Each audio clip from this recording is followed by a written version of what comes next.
As firework displays were set off across the Commonwealth last night. Yeah, but we're also learning about some injuries that have resulted from at least one of those events in Knott County. WKYT's Alyssa Williams has more. Our top story at 6.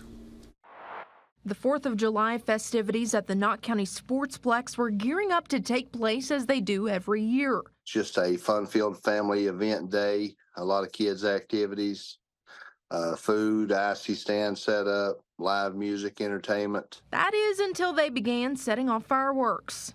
20 to 25 minutes into the show, we had an accident where a shell went off on the ground, exploded on the ground before going into the air, and 2 individuals were struck by fragments from the firework. Knott County Judge Executive Jeff Dobson says while one person was at least 500 feet away and the other was closer but wearing protective gear, both were hit in the head by those fragments. He adds one of them went to the hospital and received stitches in their face but has since been released. Another individual was a firefighter who was taking all the proper precautions needed for safety, but sometimes things happen, and this was just a malfunction, and he was struck, and he has been admitted to the hospital for monitoring to assure that everything is going well and going to be okay with him. We think he's going to be fine.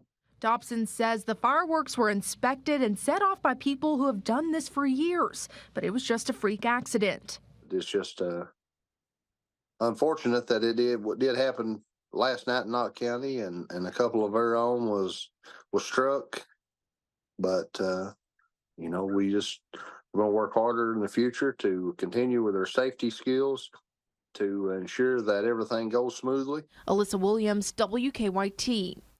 Dobson added that those injured will continue to be in his thoughts and prayers throughout their road to recovery. And in another situation in Harlan County, the father of Reggie Cottrell says he was setting off fireworks when one malfunctioned. He says Reggie has lost one of his fingers and could possibly lose at least another one. Cottrell was a starter last year for the Harlan County boys basketball team. The school shared a message from Cottrell in which he said, quote, "I'm overwhelmed by the support for me and my family from Harlan County, the 13th region, and the entire state of Kentucky," end quote.